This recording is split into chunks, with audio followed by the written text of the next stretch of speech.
Hello to all and welcome back into the channel for this week's review of The Swamp Thing, Episode 7, Brilliant Disguise. Thanks for tuning in to Swamp Thing Saturdays, no matter which day of the week that you watch it. Now this episode marks the end of our Swamp Thing series, but there will be a season review shortly afterwards. And if you are new to the channel, please be advised we do deal heavily in spoilers when we discuss the events of each episode. Now then, just to kind of echo what I said in the last video in regards to this episode being my favorite. The fact that we, the audience, get to spend time with the not-so-tragic version of Alec Holland for the reasons that the show spells out for us is quite compelling, to say the least. Now, due to the effect of the spores that were released in last week's episode, Abby is treated to the original version of Alec, yet his knowledge is now vast, beyond even his own comprehension. Now, whether or not the audience may realize this is an aspect of the Swamp Thing's powers that were taken straight from the comic book lore, wherein the Swamp Thing was connected not only to the green within the swamp, but across the entire planet.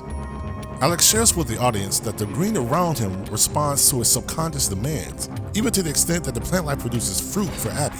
He can sense when the plant life awakens, but he also shares the tenuous balance between the light and the dark, which has been by far the most enigmatic part of the entire show, but here is explained in vivid detail, which I thought was a really nice addition to this episode, and also to the overall canon of the show. But can we just talk about your girl Abby real quick? Even after being warned, why does she still feel the need to put herself into danger? I mean, my God. You know, that could lead us towards a cure. I'm not going back without a specimen. Abby, we gotta go. Right now.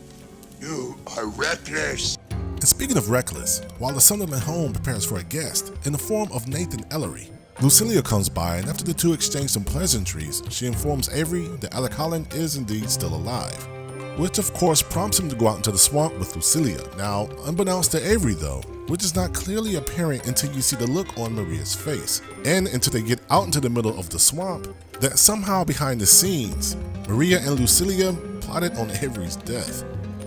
Now don't get me wrong, this is by far the most juiciest part of the show and I personally like it. So before I point out this personal inconsistency, it is obvious that with the interactions between Abby and Alec, as well as the arrangement between Lucilia and Maria to take out Avery, this is where the title of the show, Brilliant Disguise, comes from, because Avery would have never have thought that his own wife would be responsible for his death, which as you well know was a botched attempt. Okay, so here's where I need to point out the double standard with Lucilia. Given the fact that she was supposed to be so cross with the fact that Avery put Matt up to trying to take out Alec Holland, why then help him assist you in taking out a man who, up to this point, Matt doesn't even know is his own father? But in any case, now when we see Maria go to talk to Dr. Woodrue, we find out later in the episode that the dinner that was planned at the Sunderland home was due to a deal that was getting ready to be made that Maria herself was going to fund personally. Now it is at this point that Nathan Ellery comes into play and will be heavily featured later on in future episodes. Now as a result of the agreement that came from the dinner, Dr. Woodrue is fully funded to carry on his endeavors within the swamp. Now as we return to the home that the two are renting while in Marais, despite the various character flaws and sterilized worldview inherent to the character of Dr. Woodrue, the show tries to give us a little bit more heart as to what motivates him in his endeavor to harness samples from the swamp.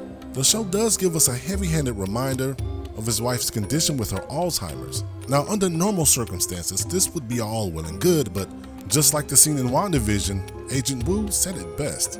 I try not to speak ill of people. Then allow me. Woodrue. Terrorists.